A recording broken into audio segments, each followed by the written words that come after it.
These are the words I have never spoken. Here's my life and the path that I must follow. This is my dream, and now I know this is a song of my soul. And now the time has come to sing the song of my soul. I've been searching all my life to find I'm already home. With one step I start this journey, and with one word I start my prayer. One hope can lift our spirits, and one touch shows love still here. And this is a song of my soul. And now the time has come to sing the song of my soul. I've been searching all my life to find I'm already home. I want my voice to speak with wisdom and to know what's true. I want my life to make a difference with everything I do. Everything I do.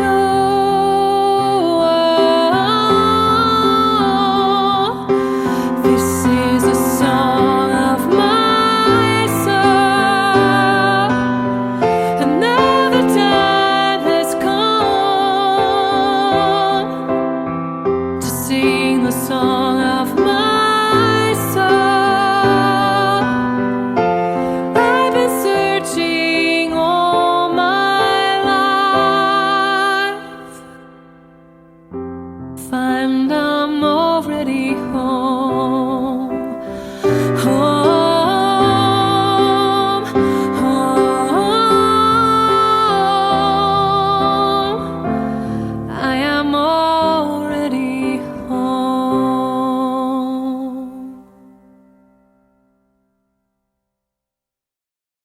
Hi. Thank you so much for joining Hilltop Spiritual Center Sunday celebration. My name is Andrea, and I'd like to invite you to join me in consciousness, in the consciousness of love and beauty and truth, wonder and awe. This celebration was designed for each and every one of you to be filled with love, to be lifted with music, to be inspired with that awe and wonder. In this beautiful holiday season that is upon us, we can look to this good, this grace, and this beauty that is around us and bring it into our hearts. So I bless this service that is happening today. So know with me now in the consciousness of love that we are lifted up, that we see beauty around us, that we know truth lives within us, and these spiritual teachings and tools offer this for us. So thank you for joining this celebration. Thank you for being a part of Hilltop Spiritual Center and bringing your love in the form of your consciousness, your presence, and your special and unique attention to being here with us today. Love and blessings to you all. Namaste. Today's reading is by Barbara Brown Taylor.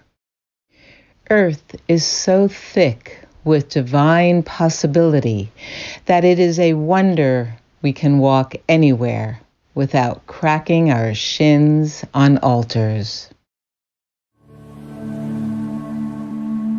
Take some time to place yourself in a comfortable position.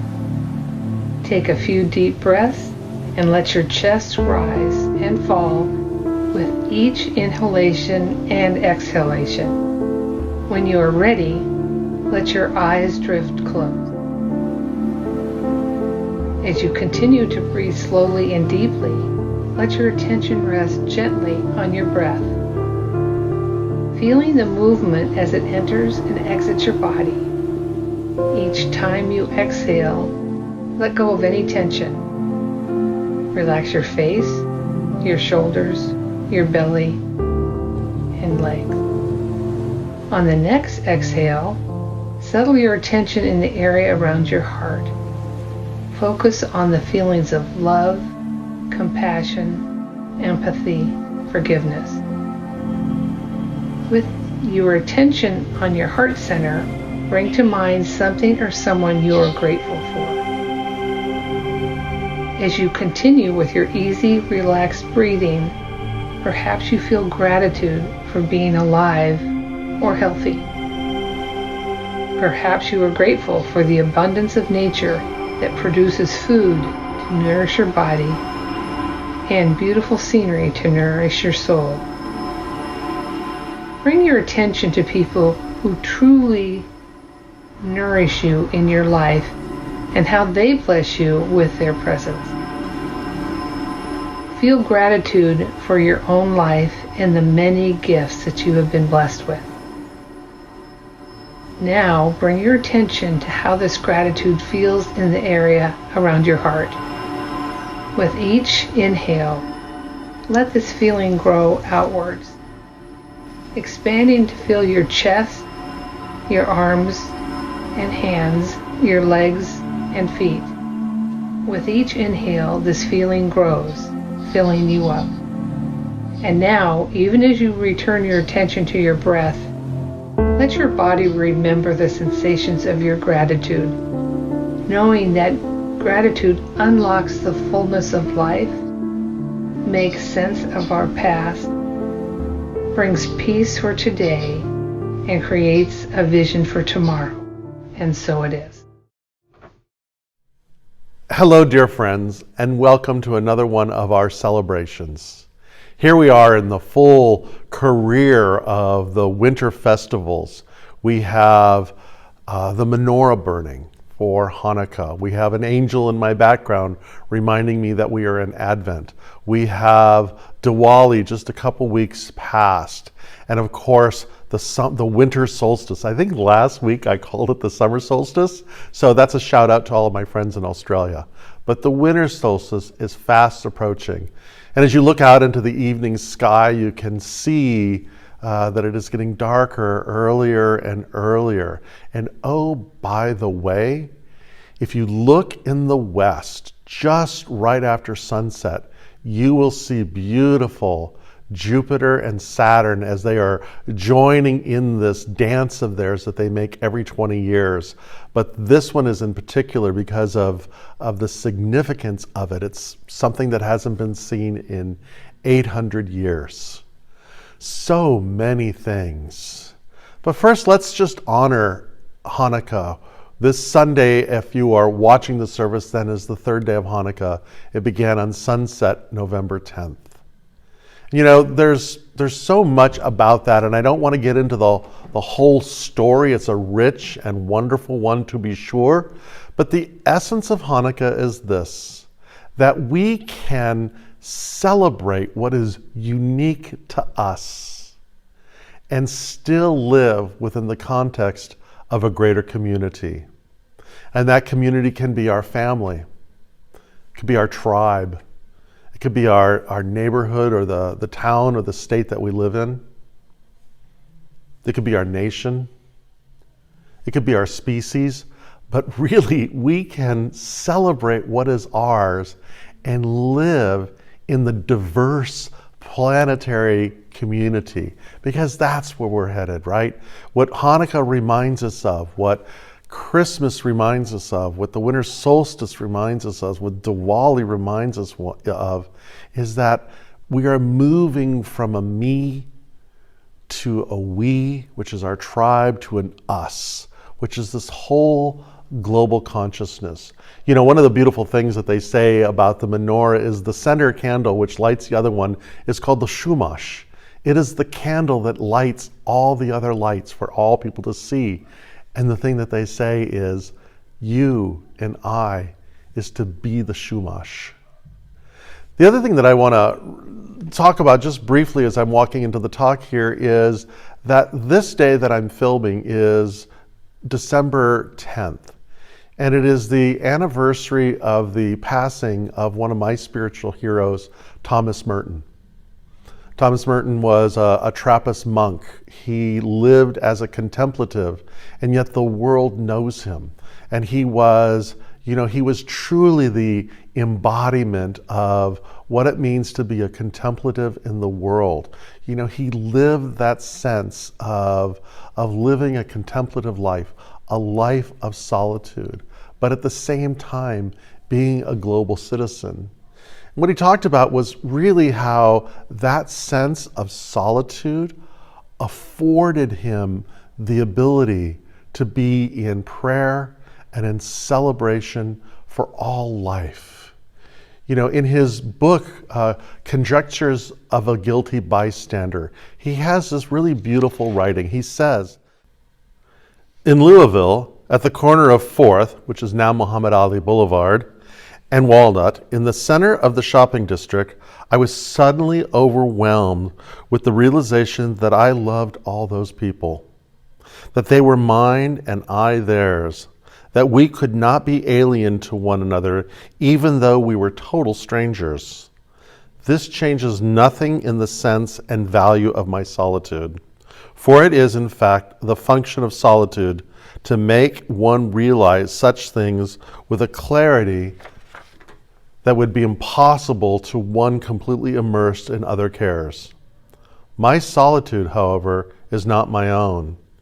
It is because I am one with them that I owe it to them to be alone. And when I'm alone, they are not they, but my own self. There are no strangers. If we could only see each other that way all the time. But this cannot be seen, only believed and understood by a peculiar gift.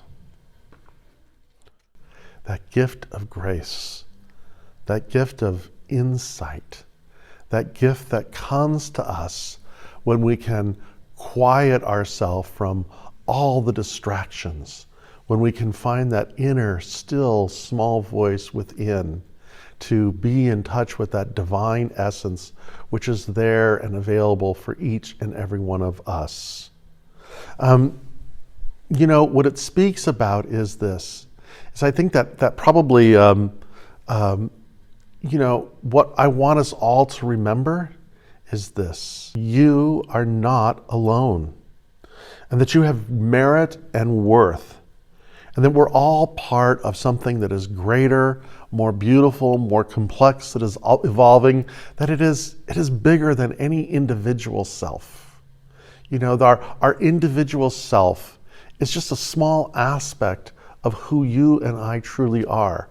The person that we are is a global citizen, is a member of something greater than us.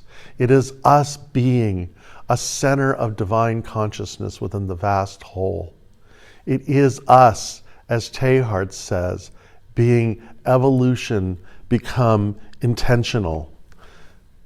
You know, and it's whatever conditions that we may be experiencing on our own, it's to remember that we're even bigger than those things. Ernest Holmes, the founder of our New Thought denomination, would say this. He would say, see the condition that's happening on the outside and heal it on the inside.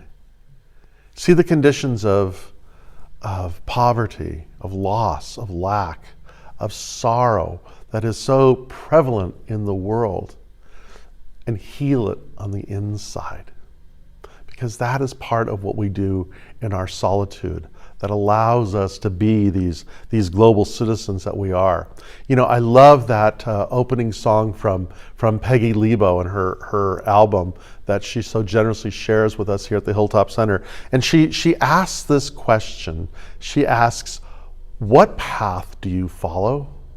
What is your path of light, your own individual path of light?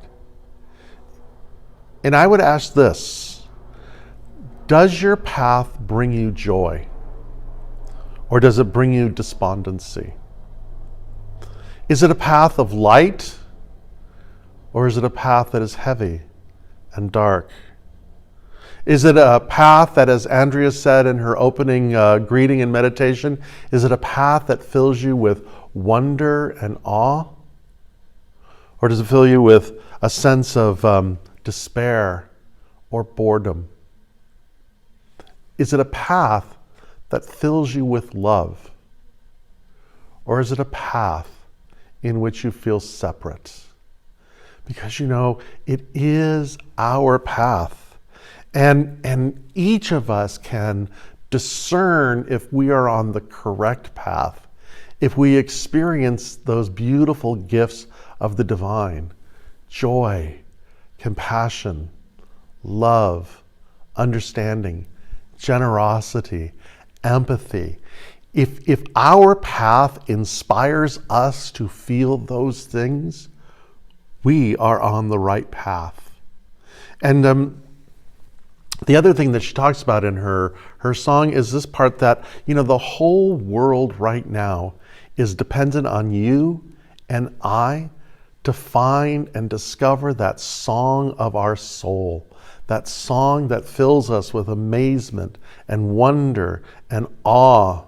And, what she also goes on to say there is, this is the path of light. There's a writer that I really like. Her name is Dion Fortune. She's a great old occultist. She's one of those great war horses, but I love her stuff so much. She wrote a book called The Magical Battle of Britain. But one of the things that she talks about in that is she says that she was approached by her students and other people, and they asked her at the very beginning of the war, when this was the Second World War, when will the war end? And she says, I can't tell you when it will end, but I can tell you how it will end.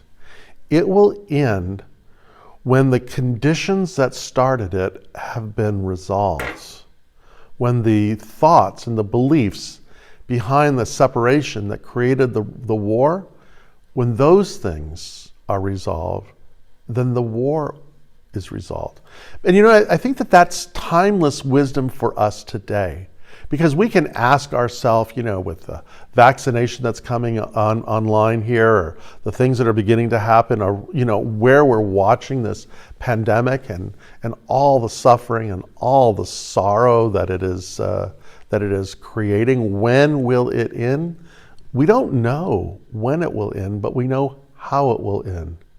It will end when the conditions that set it in motion are resolved. And again, just like the Second World War wasn't fixed with the defeat of the Nazis, there was still a lot of work and healing that had to be done. This pandemic is not going to get over when we have a shot in our arm. The issues of the pandemic are going to be resolved when we begin to realize that we are global citizens, and that there is a responsibility that each and every one of us has something to do. And, I think one of the greatest lies that is perpetrated in the world today is the lie that says you don't matter. That, your voice is too small for the cacophony of the group mind, that your vote doesn't count, that things are just too big. But you know what? Nothing could be further from the truth. There's this Quaker saying that I absolutely love. It says, many hands make easy work. When we're all in it together, when we're all doing our part, when we're all following the song of our soul, then it is with elegance and ease and grace that anything can be resolved. And let me offer this as a practice of how we get there, how we begin to create this sense of global consciousness. But more than just get that consciousness, how that consciousness then begins to inspire us to act. And the first thing is this, is think about that quote from Barbara Brown Taylor. It's a beautiful quote where she says this, she says, "Earth is so thick with divine possibility that it is a wonder that we could walk anywhere without cracking our shins on altars." It begins with this recognition that we live in a God-soaked universe, that wherever we are, wherever we're looking, we can see the activity of spirit manifesting itself, inviting us into an experience of itself. Just like Thomas Merton said, we can stand on a street corner and everywhere we look, we see God. And every face we see, we fall in love.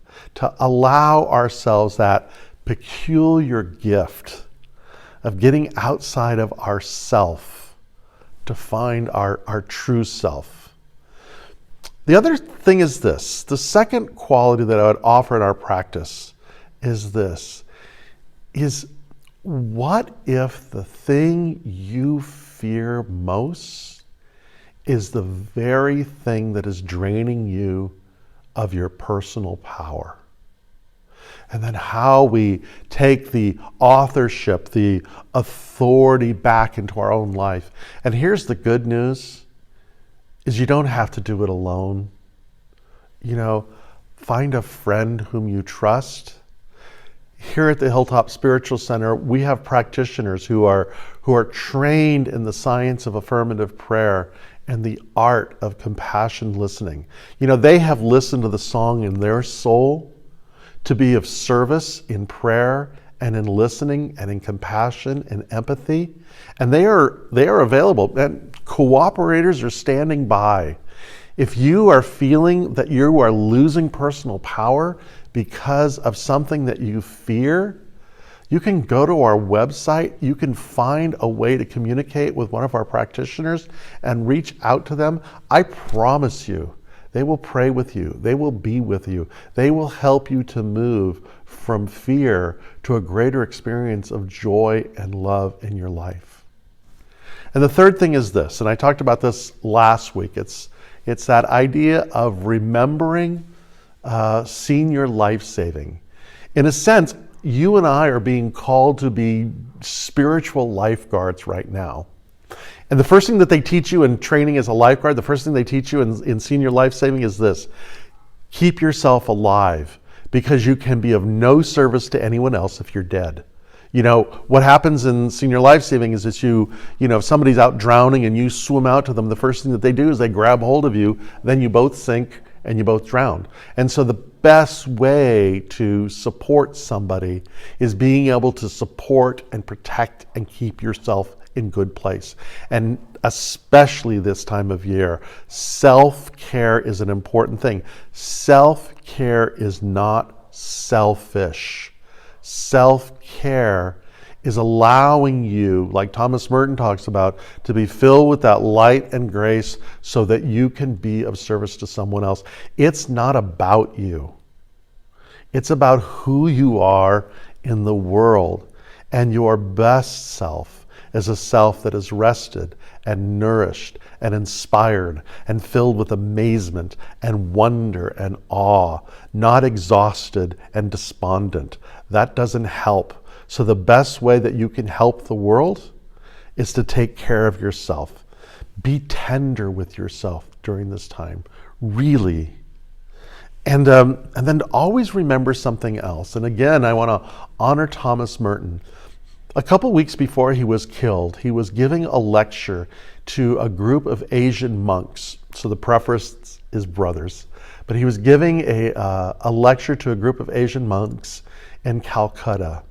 And he said this, but you know, it is a truth that goes beyond a monastery.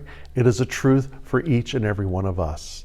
And he writes, "My dear brothers and sisters, we are already one, but we imagine that we are not. What we have to recover is our original unity.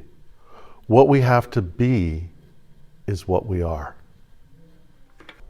And so my prayer for each and every one of us during this amazing and wonderful and holy time is to remember who we really are and to recognize as we look out into the world, it's not me, it's not even we, it's us, all creation in this God-soaked planet that spins as a beautiful blue being dot planet in a God-soaked universe. Thank you so much. Many blessings. And so again, thank you for being part of our celebration. I'm just so thrilled that you take the time to be together with friends and family, or just maybe even alone, to watch our services. And I want to remind you that our Christmas Eve service, we've got some really beautiful things set up for this. It's going to be lovely. It'll drop about 6:30 Christmas Eve night, so, you know, pour yourself a lovely holiday glass of cheer and be with your friends or family who you are with on Christmas Eve, and please share it with us. It would be an honor to be with you then. And I also want to be just, you know, kind of honest and clear with you. We are so dependent on you right now. We really are. We are, you know, our doors aren't closing, you know, the lights are still on, but we've had to make adjustments. And now more than ever, as this year is closing, you know, we're dependent on each other. And so your continual gifts, your generosity, your support that you are giving is so crucial. And so from the bottom of my heart, and I extend this sense of gratitude from the practitioners, from the board of trustees, to all who call this place their spiritual home. This is a worthy endeavor. And so thank you for supporting us. And again, as I say, well, before I say, watch Jupiter and Saturn. It is amazing. And I'm going to talk a little bit about that next week because it is the solstice. But watch them in the evening. They're gorgeous. Watch them getting closer and closer. But what I want to say, as I say all the time, is to those whom you love and those whom you receive love from, I wish you many, many, many blessings.